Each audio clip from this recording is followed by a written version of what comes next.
Hello বন্ধুরা, আমি রাখি বলছি। আপনারা কেমন আছেন? আশা করি খুব ভালো আছেন আর সুস্থ আছেন। আমিও খুব ভালো আছি। আজকে নতুন একটা রেসিপি নিয়ে চলে আসছি আপনাদের সামনে। আশা করি আপনাদের ভালো লাগবে। আজকের রেসিপি একদম সিম্পল রেসিপি আর একদম সহজ। আজকের রেসিপি হলো গজা। গজা বাড়িতে একদম সহজভাবে আপনারা সবাই বানিয়ে নিতে পারেন। যখনই খেতে ইচ্ছে করবে একদম সহজ একটা রেসিপি বানিয়ে নিতে পারেন। চলুন, এই ময়দা নিয়ে নিয়েছি কিছুটা, আর কিছুটা ঘি নিয়েছি, আর একটুখানি সামান্য নুন দিয়েছিলাম। এবার কিন্তু ভালো করে আগে মেখে নিতে হবে। জলটা কিন্তু আগেই দেব না, পরে দেব। আগে সুন্দর করে সবগুলো ঘি আর নুনটা ভালো করে মিশিয়ে নিতে হবে ময়দার সাথে। নিয়ে তারপরে কিন্তু দেখতেই পাচ্ছেন একটু একটু করে জল দিতে হবে। ঘপ করে কিন্তু জল দেওয়া যাবে না, অল্প অল্প করে জল দিয়ে দিয়ে এটা ভালো করে মেখে নিতে হবে ময়দাটা। আর অবশ্যই ঘি দিয়ে মাখার চেষ্টা করবেন, খেতে কিন্তু খুব ভালো লাগে।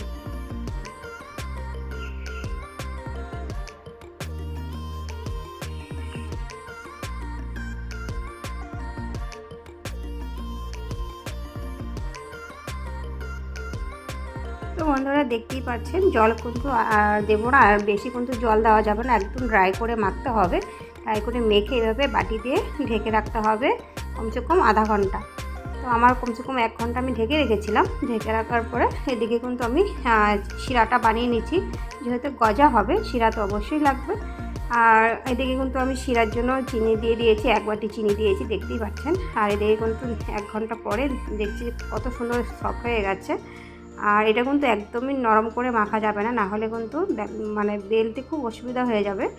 আর একটু টাইট টাইট করেই মাখতে হবে। আর এদিকে কিন্তু দেখতেই পাচ্ছেন কতগুলো গুলি হয়ে গেছে, মানে 8টা হয়ে গেছে। 8টা না, সরি 7টা হয়েছে। তো 7টা গুলি হয়ে গেছে, সেই 7টা গুলি দিয়েই কিন্তু আমি বানাবো। আর আপনারা চেষ্টা করবেন 4টে বা 5টা দিয়ে বানানোর। কেন আমি না 7টা দিয়ে বানিয়েছি, মানে 7টা রুটি আর কি করেছি। রুটি করে সেটা একটা পর একটা দিয়ে দিয়ে মানে 7টা রুটি একসাথে করে কিন্তু এটাকে আমি বানিয়েছি। তো 7টা দিয়ে বানালে কি হয়, মানে অনেকটাই মোটা হয়ে যায়। আর ওটা মানে কাটতে সেরকম একটা অসুবিধা হয় না, কিন্তু ভাজার সময় না একটু খুলে খুলে যাওয়ার ভয় থাকে। তো যাই হোক, আমি কিন্তু রুটিগুলো দেখতেই পাচ্ছেন। আপনারা চাইলে ময়দা দিয়ে বেলতে পারেন, আমি কিন্তু ঘি দিয়েই বেলছি। ওটাই আমি ঘি দিয়ে 7টা রুটি কিন্তু আমি ঘি দিয়েই বেলে নেব, আর ময়দা দিয়ে বেলবো না। তো আমার কোনো অসুবিধা হচ্ছে না। আর আপনাদের কাছে যদি কারো কাছে অসুবিধা হয় যে না ঘি দিয়ে বা তেল দিয়ে বেলতে পারছে না, তাহলে ময়দা দিয়ে বেলতেও পারেন আর কি। তো ঘি দিয়েই চেষ্টা করবেন বেলার। তো দেখতেই পাচ্ছেন এক এক করে কিন্তু আমি সবগুলো এভাবে বেলে নিচ্ছি। আর বেলা তো হয়েই গেছে। আর এদিকে কিন্তু ঘি দিয়ে নিলাম আগে ভালো করে রুটিগুলো দিয়ে, তারপর একটু করে সামান্য ময়দা ছিটিয়ে দিয়ে আর একটা একটা করে রুটি দেবো। আর এইভাবে কিন্তু অল্প অল্প করে ঘি দিয়ে মেখে নিয়ে আর অল্প অল্প করে ময়দা দিয়ে সবগুলো 7টা রুটি বানিয়েছি, 7টা রুটি কিন্তু এভাবে দিয়ে দিচ্ছি।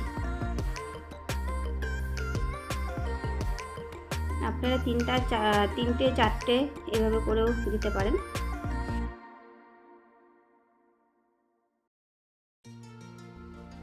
আমি কিন্তু অনেকটাই করে ঘি দিচ্ছি, পুরো রুটিটাই বেশি বেশি করে ঘি দিচ্ছি।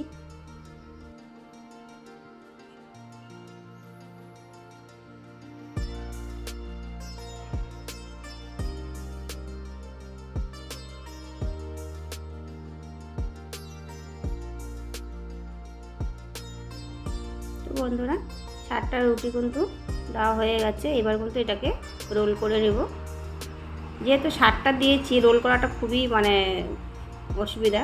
দেখতেই পাচ্ছেন রোল করাটা খুব মোটা হয়ে গেছে। এবার কিন্তু আমি পাতলা পাতলা করে কেটে নেব।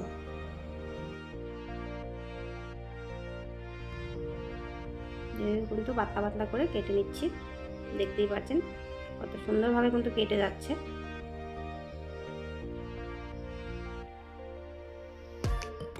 আর এইভাবে পাতলা পাতলা করেই কাটার চেষ্টা করবেন, মোটা মোটা করে কাটা যাবে না, নাহলে ভাজতে খুব অসুবিধা হয়ে যাবে, মানে সময় লাগবে আর কি, ভিতরটা তো ভাজতে হবে। কত সুন্দর লাগছে, একদম মাছের পিচের মতো দেখা যাচ্ছে।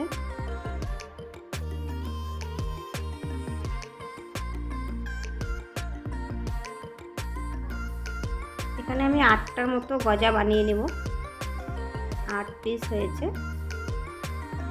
দেখতে পাচ্ছেন কত সুন্দর হয়েছে। এই দেখুন, এইগুলো কিন্তু আবার বেলতে হবে। সব আমি সাজিয়ে নিলাম। এবার চলুন আরেকবার করে বেলতে হবে। এইভাবে আমি দিয়ে নিচ্ছি, লম্বা করে দিতে হবে, দিয়ে এবার হালকা করে বেলে নিতে হবে।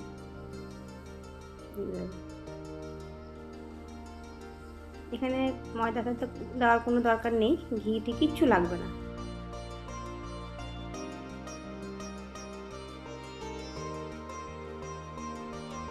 এক এক করে আমি কিন্তু সবগুলো এইভাবে বেলে নেব। দেখলে কত সুন্দর হয়েছে, লম্বা লম্বা হয়েছে। আর গজা যত লম্বা হবে দেখতে কিন্তু এত সুন্দর লাগে। তো সবগুলো বেলা হয়ে গেছে, আগের থেকে তেল বসিয়ে দিয়েছিলাম। আর এটা সূর্যমুখী তেল, তেলটা গরম হয়ে গেছে। আর এই তেলে আমি ভেজে নিচ্ছি। 3টে করে একসাথে দেব, বেশি একসাথে দেবো না, না হলে আবার ফুলে যাবে এগুলো।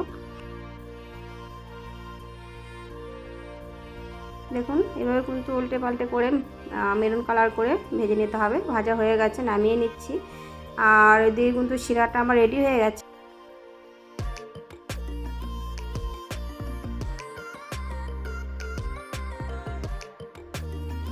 তো বন্ধুরা ভাজা হয়ে গেছে, তুলে নিলাম। আর এদিকে কিন্তু আমি এই ফুড কালার একটু দিয়ে নিয়েছি, অরেঞ্জ কালারের। ফুড কালারটা না দিলে কিন্তু একদমই ভালো লাগবে না, অবশ্যই কালার দিয়ে নেবেন। কালার দিয়ে নিয়েছি।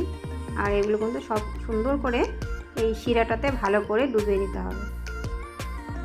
এইভাবে দিয়ে নিয়েছি। আর একটু কিছুক্ষণ পরে এই দিকে উল্টা পাশে রসটা টেনে গেলেই আবার ঘুরিয়ে দেবো, মানে উল্টে দেবো আর কি। এই যে উল্টে দিচ্ছি, দেখতেই পাচ্ছেন সুন্দর করে দু একটা মানে খুলে গেছে।